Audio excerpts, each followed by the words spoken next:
José nasceu em Belém, da linhagem de Davi, herdeiro silencioso de uma promessa antiga. Sua vida, marcada pela simplicidade e pelo trabalho, foi moldada na fidelidade à lei e no temor de Deus. Desde cedo, sua reputação era de homem honesto, humilde e dedicado, aquele que cumpria com exatidão os mandamentos e vivia de modo irrepreensível. Foi chamado de justo porque sua vida refletia a justiça de Deus, não apenas o cumprimento da lei externa, mas a obediência interior, o coração totalmente entregue ao Senhor. No silêncio da carpintaria e nas orações discretas da sinagoga, José se preparava, sem saber, para uma missão grandiosa. A Escritura não registra palavras de José, mas seu silêncio fala mais alto que 1000 discursos. Era silêncio habitado por Deus, silêncio de quem escutava e meditava, silêncio de quem confiava na providência. Assim sua alma se tornava terreno fértil para a obra que o Altíssimo preparava. No povoado de Nazaré, José encontrou Maria, jovem pura e cheia de graça. Os dois se uniram em promessa de matrimônio, selando uma aliança de amor diante de Deus. José sonhava em formar uma família simples, abençoada pela presença do Senhor, mas os planos de Deus eram maiores. O Altíssimo escolhera José para ser não apenas esposo de Maria, mas guardião do mistério mais sublime, o Verbo que se faria carne. O humilde carpinteiro seria testemunha do maior acontecimento da história da salvação. Quando percebeu que Maria estava grávida, José sentiu o peso de um mistério que ultrapassava sua compreensão. Homem justo não quis denunciá-la, nem expô-la à vergonha.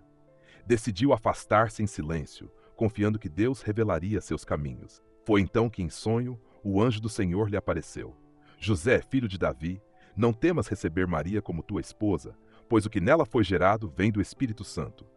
A ordem divina dissipou sua dúvida e encheu-lhe o coração de paz.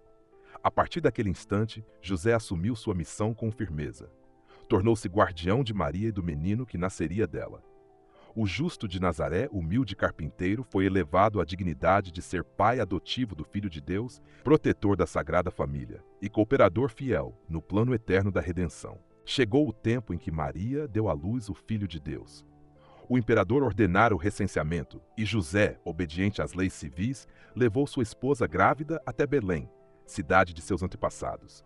A viagem foi longa e cansativa, marcada pelo frio das noites e pelo cansaço da estrada. José caminhava com determinação protegendo Maria e procurando abrigo para ela. Não havia lugar nas hospedarias, e cada recusa pesava em seu coração de pai. No entanto, confiava que Deus não abandonaria a mãe e o filho que lhe haviam sido confiados. Por fim, encontraram refúgio numa gruta destinada aos animais. Foi ali, em silêncio e humildade, que José assistiu ao maior dos milagres, o nascimento do Salvador. Não foram palácios, mas um estábulo. Não houve música dos homens, mas cânticos de anjos.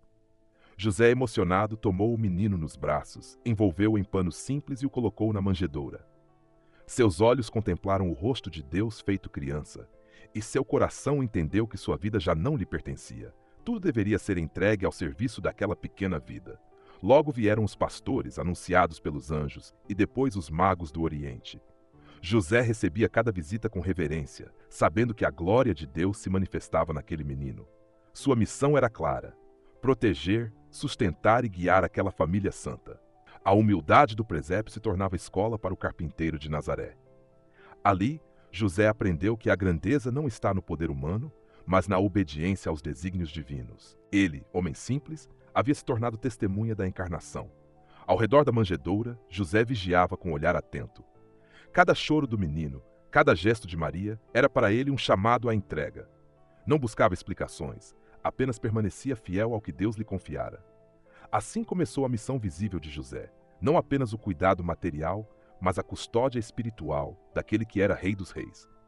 O justo de Nazaré tornara-se guardião da esperança do mundo, vivendo cada instante com fé silenciosa e amor profundo. A alegria do nascimento logo foi cercada pela ameaça do mundo. Herodes, temendo perder o trono, decretou a morte das crianças em Belém. A espada da perseguição se voltava contra o menino Jesus, e a providência divina se manifestou novamente através de José. Em sonho, o anjo do Senhor apareceu-lhe mais uma vez. Levanta-te, toma o menino e sua mãe e foge para o Egito. Lá permanecerás até que eu te avise. Sem questionar, José levantou-se ainda na noite e iniciou a viagem, com Maria e o menino, rumo ao desconhecido. Foi um caminho duro. Atravessaram desertos, enfrentaram a insegurança das estradas, o medo dos salteadores e as privações da pobreza. José, contudo, permanecia firme. Com mãos calejadas e coração confiante, sustentava a família, sabendo que não carregava apenas um filho, mas o próprio Redentor do mundo. No Egito, viveram como estrangeiros. José trabalhou como carpinteiro para garantir o pão de cada dia. Não conheciam a língua, nem tinham parentes, mas encontraram na fé o consolo necessário. O silêncio de José escondia sua luta interior, mas também revelava sua confiança plena em Deus. Cada martelar na madeira era oração. Cada esforço pelo sustento era ato de amor. José entendia que servir a Sagrada Família era servir ao próprio Deus. O exílio não era castigo, mas parte da missão que lhe fora confiada. Anos depois, o anjo voltou a falar-lhe em sonho. Levanta-te, toma o menino e sua mãe e volta para a terra de Israel, pois já morreram os que atentavam contra a vida do menino. Mais uma vez, José obedeceu prontamente. De volta à sua pátria, foi avisado de que Arquelau reinava no lugar de Herodes. Temendo pela segurança da família, dirigiu-se para a Galiléia e fixou residência em Nazaré. Ali, entre simplicidade e silêncio, iniciou-se a vida escondida do Filho de Deus. José havia cumprido fielmente cada ordem recebida. Seu exemplo de obediência ensinava que a verdadeira grandeza não está em traçar planos próprios, mas em confiar nos caminhos de Deus, mesmo quando parecem árduos ou obscuros. Em Nazaré, José reencontrou a tranquilidade necessária para criar o menino em segurança. Ali, o Filho de Deus cresceria longe dos olhares curiosos, envolvido pelo amor e pela simplicidade da Sagrada Família. O silêncio daquela aldeia escondia o maior dos mistérios. José sustentava a casa com o trabalho de suas mãos. Na carpintaria, cortava, polia e montava peças de madeira, transformando o esforço físico em oração contínua. Cada gota de suor oferecida era sacrifício de amor a Deus e dedicação à família que lhe fora confiada. O menino Jesus crescia observando José. Com ele aprendeu a valorizar o trabalho, a disciplina e a paciência. Os gestos do pai adotivo moldaram o cotidiano do Redentor, que quis experimentar a obediência filial no lar simples de Nazaré. Maria e José educavam o menino não apenas no artesanato humano, mas na fidelidade à lei de Deus. As orações diárias, a participação nas festas judaicas e o respeito aos costumes formavam a base da vida espiritual de Jesus na sua infância e juventude. José não buscava honrarias. Sua glória era cuidar em silêncio daquele que era a própria glória eterna do Pai. Sua vida, escondida aos olhos do mundo, era preciosa diante de Deus.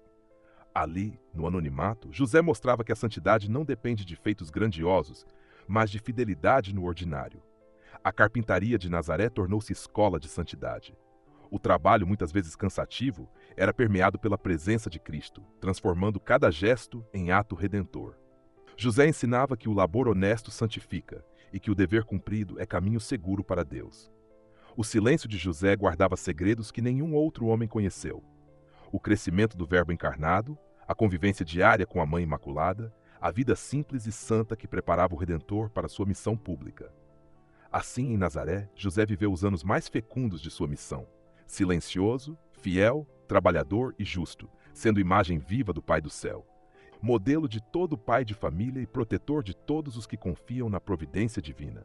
Todos os anos José e Maria subiam a Jerusalém para a festa da Páscoa, em obediência à lei. Jesus, já com 12 anos, acompanhava os pais, vivendo intensamente a fé de Israel. A viagem em caravana era longa, mas repleta de oração e cânticos, unindo famílias e recordando a fidelidade de Deus. Naquela ocasião, após a celebração, José e Maria retornavam para Nazaré, pensando que Jesus estivesse entre os parentes. Somente depois de um dia inteiro perceberam sua ausência. A dor tomou-lhes o coração. José, sempre sereno, começou a busca aflita, percorrendo estradas e aldeias. 3 dias se passaram até que encontraram o menino no templo, sentado entre os doutores, ouvindo-os e fazendo perguntas que deixavam todos maravilhados. Maria falou: Filho, por que fizeste isso conosco? Teu pai e eu te procurávamos angustiados. Jesus respondeu: Não sabíeis que devo estar na casa de meu pai?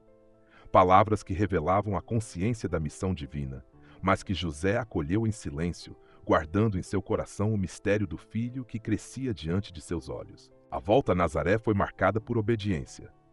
Jesus submeteu-se a José e Maria, mostrando que o Filho de Deus quis aprender a disciplina da vida familiar, a obediência aos pais, a humildade do lar simples. Para José, aquele episódio foi prova dolorosa, mas também confirmação de sua missão. Ele compreendeu que o menino não lhe pertencia, mas pertencia ao Pai do céu. Sua paternidade era real, mas subordinada ao mistério divino. O silêncio de José após aquelas palavras mostra sua fé robusta. Não reclamou, não questionou, apenas confiou. Sabia que sua missão era cuidar e proteger, mesmo sem compreender totalmente os desígnios de Deus. Assim, o Templo de Jerusalém tornou-se marco na vida da Sagrada Família. José, o justo, continuava sua missão com humildade, conduzindo o menino que era a luz das nações, sem jamais se afastar da confiança plena no Senhor. Depois do episódio do templo, a vida em Nazaré voltou à rotina. Foram anos de silêncio, trabalho e oração, em que pouco se sabe pelos evangelhos, mas onde se escondeu a grandeza de José. Na carpintaria e no lar, ele viveu a plenitude de sua vocação. Jesus crescia em sabedoria, estatura e graça diante de Deus e dos homens. José acompanhava esse crescimento com amor vigilante. Não era apenas provedor de pão e abrigo, mas verdadeiro educador, que formava o coração humano do Redentor. Seu exemplo ensinava mais que palavras. Na disciplina do trabalho, Jesus aprendia a dignidade do labor. No trato com os vizinhos, aprendia a justiça e a paciência. Na oração cotidiana, aprendia a confiança no Pai do céu. José não buscava glórias humanas. Sua vida era feita de pequenos gestos. Acender o fogo, cortar a madeira, consertar ferramentas, ensinar o ofício. Mas cada ato simples se tornava grande, pois era realizado com amor e oferecido a Deus. No convívio com Maria, José experimentava a presença da Imaculada. Ela, cheia de graça, completava sua missão de guardião e juntos educavam um menino que transformaria o mundo. A santidade da casa de Nazaré era feita de harmonia, silêncio e entrega total a Deus. O silêncio de José era fecundo. Não era vazio, mas cheio da presença divina. Ele sabia calar-se diante dos mistérios, contemplar sem exigir explicações, obedecer sem reservas. Esse silêncio o tornava modelo para todos os que servem a Deus no escondimento. Os vizinhos viam apenas um carpinteiro justo e honesto, mas no coração daquela casa estava a presença do próprio Deus. José sabia que sua missão era grande demais para ser entendida pelos homens, mas suficientemente clara para ser vivida com amor. Assim, sua vida oculta em Nazaré se tornou luz para toda a igreja. O Pai silencioso do Redentor é lembrado como mestre da vida interior, exemplo de humildade e força, guardião da fé e do trabalho, e modelo eterno de quem se deixa guiar pela vontade de Deus. Com o passar dos anos, José tornou-se cada vez mais consciente de que sua missão estava ligada não apenas à Sagrada Família, mas a todo o plano da salvação. O que ele viveu em Nazaré foi modelo para a vida da própria igreja, chamada a guardar Cristo e levá-lo ao mundo. Seu papel de pai adotivo de Jesus revela a grandeza da paternidade espiritual. Ele protegeu o Redentor de perigos, defendeu-o de Herodes e sustentou sua vida oculta. Assim, tornou-se imagem do cuidado de Deus Pai para com seus filhos e, mais tarde, padroeiro de toda a igreja. A tradição sempre viu em José um defensor contra os ataques do inimigo. Como outrora protegeu Maria e Jesus, agora intercede por todos os cristãos, guardando-os contra o mal e sustentando-os na fé. Por isso é chamado de terror dos demônios. A igreja o reconheceu como patrono universal, pois nele encontra o exemplo do servo fiel e prudente. Cada comunidade, cada família, cada alma que busca Cristo pode encontrar em José um protetor seguro e um guia silencioso no caminho da santidade. A devoção a São José cresceu ao longo dos séculos, confirmada por papas e santos. Santa Teresa d'Ávila afirmava que nunca pediu algo a ele sem ser atendida. Sua intercessão, discreta mas eficaz, tornou-se refúgio para os que enfrentam tribulações. A paternidade espiritual de José estende-se a todos os que são filhos da Igreja. Seu coração, totalmente entregue à missão recebida, continua cuidando dos que foram redimidos pelo sangue do Filho que ele sustentou em Nazaré. Na liturgia, sua memória é celebrada com honra. Seu nome é invocado no cânon da missa, ao lado de Maria e dos apóstolos, como sinal de sua proximidade única com o mistério da redenção. Assim, São José, guardião do Redentor, permanece guardião da Igreja, testemunhando que a força da fé não está no ruído das palavras, mas na firmeza silenciosa de quem vive em obediência total ao Senhor. Chegou o tempo em que José terminou sua missão na terra. Os evangelhos não relatam sua morte, mas a tradição sempre afirmou que partiu nos braços de Jesus e Maria, cercado do amor que guardara por toda a vida. Por isso a Igreja o invoca como patrono da boa morte, exemplo de quem se despede em paz, sustentado pela presença do Filho de Deus e da Mãe Santíssima. Seu silêncio permaneceu até o fim. Não deixou palavras escritas nem discursos, mas sua vida falou alto. Obediência incondicional, trabalho honesto, amor fiel à esposa e cuidado terno com o filho que lhe foi confiado. Foi esse testemunho que o tornou grande diante de Deus e dos homens. A santidade de José não brilhou em milagres públicos nem em pregações famosas, mas na fidelidade cotidiana. Ele mostra que a perfeição cristã se constrói no ordinário, no suor do trabalho, na paciência das dificuldades, na constância da oração e na confiança sem limites no Senhor. Por isso, José é modelo para todos, para os pais, que aprendem nele a responsabilidade e o cuidado, para os trabalhadores, que encontram nele a dignidade do labor, para os consagrados, que veem nele a pureza e a entrega total a Deus, e para todos os fiéis, que descobrem nele o caminho seguro da santidade discreta. Nos tempos modernos, papas o proclamaram padroeiro da Igreja Universal, protetor das famílias, intercessor dos trabalhadores e guia dos que buscam viver em santidade. Sua presença silenciosa continua sustentando a Igreja, assim como sustentou a Sagrada Família. A cada oração dirigida a São José, os fiéis recordam que não estão sozinhos. O guardião do Redentor permanece guardando os filhos de Deus, conduzindo-os com sua intercessão segura e ajudando-os a imitar sua obediência e confiança. José, o homem justo, o carpinteiro de Nazaré, tornou-se grande porque se fez pequeno diante de Deus. Seu exemplo ecoa como convite a todos os cristãos: viver em silêncio fecundo, confiando na providência divina e guardando Cristo no coração. Assim, São José permanece até hoje como modelo de fé silenciosa, de amor fiel e de confiança absoluta em Deus. Guardião do Redentor e da Igreja, ensina a cada cristão que a verdadeira grandeza está em viver inteiramente para Cristo e Maria, até a entrada definitiva na glória eterna.